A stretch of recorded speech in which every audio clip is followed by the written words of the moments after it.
Magandang araw at magandang buhay. Sa ating mga minamahal na mga senior citizens dyan, ay meron pong panibagong balita na para po sa inyong araw. Nakita ko po ang inyong mga komento sa aking mga vlogs at kinakailangan ko pong bigyang pansin at sagutin. Sabi po dito, paano kami sa Mindanao? Kailan po kami makaka-payout? Kailan po ba ang Universal Social Pension sa Manila District 3? Thank you po. Tanong ko lang po, marami po bang schedule payout sa Quezon City District? Marami po nagtatanong dito, no?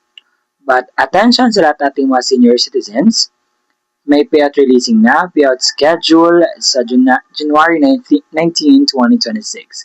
So alamin natin ang buong detalye sa balitang ito. Ang mga ibabalita ko po sa inyo ay hindi po ito gawa-gawa dahil may resibo itong dala nang sa gayon po ay lihitimo po ang ating binibigay na mga impormasyon sa ating mga minamahal na senior citizens. At kung gusto mo itong content, pakinggan.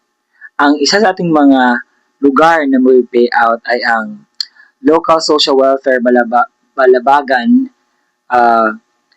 dahil sa January 19 po, 2026 ay meron po magaganap na payout schedule sa inyo pong per barangay. Sa Davao City po ay meron pong payout. Ang tawag po sa payout na ito ay annual subsidy para po ito sa ating mga minamahal na senior citizens sa Davao City.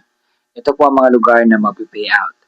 Sa January 16 sa Barangay San Isidro, January 17 sa Barangay Bunawan na may surname A hanggang L, Barangay Bunawan sa M hanggang Z, sa Barangay Panakan na A to C, Barangay Panakan D to N, sa Barangay Panakan N to Z sa January 19 sa Barangay Ilang sa A to L at Barangay Ilang M to Z sa January 20.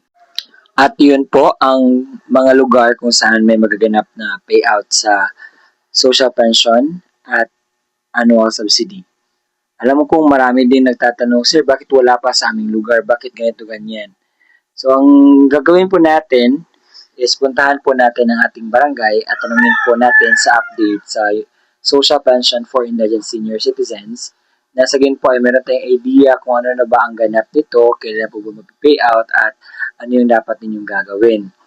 Kasi as of this moment po, wala pa pong schedule yung ibang lugar sa payout po. Kaya naman, nag-aantay ako kasi kapag meron na, alam niyo namang ibibigay ko lahat ng mga detalye ng mga impormasyon na inyong kinakailangan. Hindi ko po yan papalagpasin dahil alam kong kinakailangan niyo po na ma-aware sa ano man yung dapat mong ma-update. At sa punto pong ito, sa pag-payout kasi mayroong mga requirements. Ito po ang mga kumpletong requirements na dapat nyo pong i-kumpleto. Kasi kapag hindi po i-kumpleto, ay hindi ka po makapag-payout. Sayang po ang inyong pong oras. So, ang dapat natin gawin is kumpletohin ang sasabihin ko ng mga requirements. Let's go.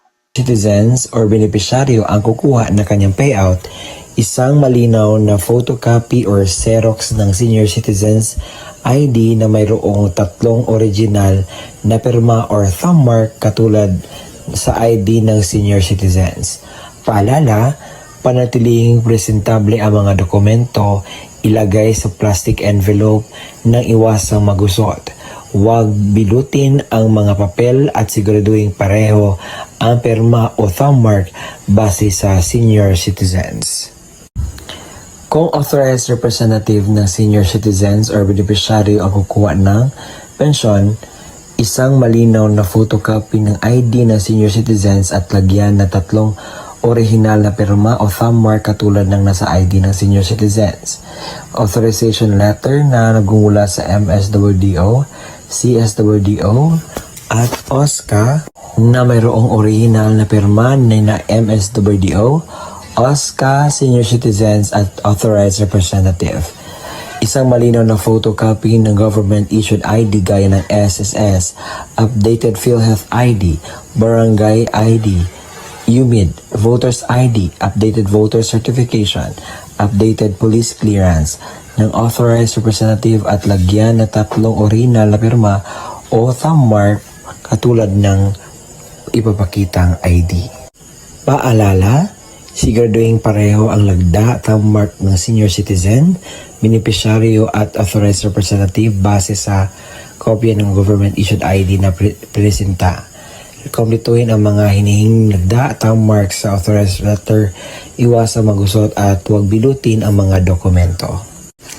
Kung namatay na ang benepisyaryo, isang malinaw na Xerox ng ID ng pensioners, warranty letter na nagmula sa MSWDO, CSWDO o OSCA na may pirma ng MSWDO, Xerox ng death certificate ng benepisyaryo na mayroong serial number, isang malinaw na photocopy ng government issued ID gaya ng SSS, updated PhilHealth ID, updated barangay ID, UMID voters ID, updated voter certification, at updated police clearance ng authorized representative at lagyan ng 3 original na pirma o thumb mark katulad ng pinapakitang ID.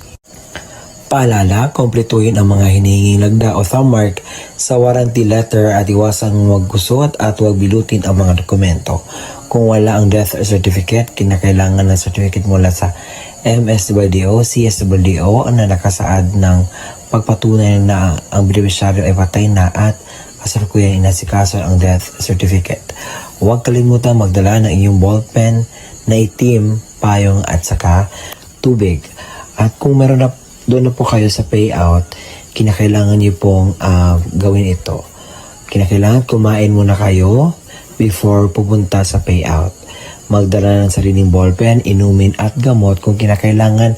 Baka pagdating po doon ay medyo mas ready tayo para maiwasan natin ang mga darating pang mga sakuna. At ang gagawin niyo po is magpila po, sumunod sa mga alituntunin ng payout. At yun po. At yun po ang kumpletong detalye na ating nalalaman ngayon. Maraming salamat po sa walang sawang pagsusuporta, panonood po sa ating mga ina-upload na vlogs.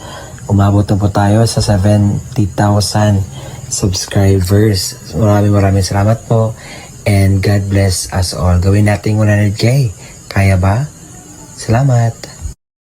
Maraming salamat po sa panonood at nasanay nakatulong ako sa inyong araw at huwag kalimutang isubscribe ang aking YouTube channel. Hanggang sa muli nating pagkikita. Bye-bye!